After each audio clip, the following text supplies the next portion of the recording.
போன விநாயகர் சதுர்த்திக்கே நானும் எங்க அம்மாவும் சேர்ந்து கொழுக்கட்டைய கொலை பண்ணோம். அதனால இந்த வாட்டி எந்த ரிஸ்க்கும் எடுக்க விரும்பல. ஃபர்ஸ்ட்டு கொழுக்கட்டையே செய்ய வேணான்னு தான் நெனச்சுட்டு இருந்தேன். அப்புறம் விநாயகர் கோச்சுப்பாருன்னு சொல்லிட்டு அட்லீஸ்ட் பொடி கொழுக்கட்டைனாலும் பண்ணலாம் அப்டின்ட்டு அதுக்கு தான் ரெடி பண்ணிட்டு இருந்தேன். இந்த கொழுக்கட்டைக்கு ஷேப் ஒழுங்கா வரல, இல்ல பூரணம் நல்லா இல்ல, மாவு நல்லா இல்லன்னு கவலையே பட தேவையில்ல. ரொம்ப சிம்பிளா பண்ணிடலாம். வாங்க எப்படி பண்றதுன்னு பார்க்கலாம். ஃபர்ஸ்ட்டு 1 கப்பு மாவு எடுக்கிறீங்கன்னா, அதே 1 கப் அளவுக்கு வெல்லம் எடுத்து கொஞ்சமா தண்ணி சேர்த்து நல்லா கரைய வச்சுக்கலாம். அது கூடவே கொஞ்சமா பொட்டுக்கல்ல, துருவுன தேங்காய், அப்புறம் கொஞ்சம் நீட்டா இருக்க தேங்காய். ஏன்னா அது இன்னும் கொஞ்சம் டேஸ்ட் நல்லா இருக்குன்றதுனால அதுவும் எடுத்துக்கிட்டேன். வெல்லம் நல்லா இந்த அளவுக்கு கரைஞ்சாலே போதும். இப்ப நம்ம எடுத்து வச்சிருக்க தேங்காய், பொட்டுக்கல்ல இதெல்லாமே நெய்யில வதக்கிட்டு, அது கூடவே நம்ம அரிசி மாவும் சேர்த்து நல்லா வதக்கிக்கணும்.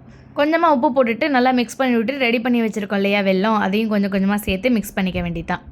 கொஞ்சம் கொஞ்சமா மிக்ஸ் பண்ணணும். மொத்தமா ஊத்துனீங்க அப்டின்னா, இந்த கொழுக்கட்டையே வராம போறதுக்கு சான்ஸ் இருக்கு. இந்த மாரி கையில ஒட்டாம இருக்கும்போது அடுப்ப ஆஃப் பண்ணிட்டு, அப்படியே கொஞ்சம் சூடா இருக்கும்போதே ரெடி பண்ணிக்கணும். இதுக்கு பெரிய ஷேப்லாம் இல்ல. உருண்டையா உருட்டிட்டு கையில வச்சு அழுத்துனோம் அப்டின்னா, பொடி கொழுக்கட்டையோட ஷேப் கிடைச்சிரும். அப்படியே இட்லி பானையில எடுத்து வேக வச்சோம் அப்டின்னா, சாஃப்ட்டா ரெடி ஆயிடும். சூப்பரா சாமி கும்பிட்டுட்டு நம்ம ரெடி பண்ண கொழுக்கட்டையே சாப்பிட்டு என்ஜாய் பண்ண வேண்டியது தான். நீங்களும் ட்ரை பண்ணி பாருங்க. இன்னொரு vlogல பார்க்கலாம். பாய்.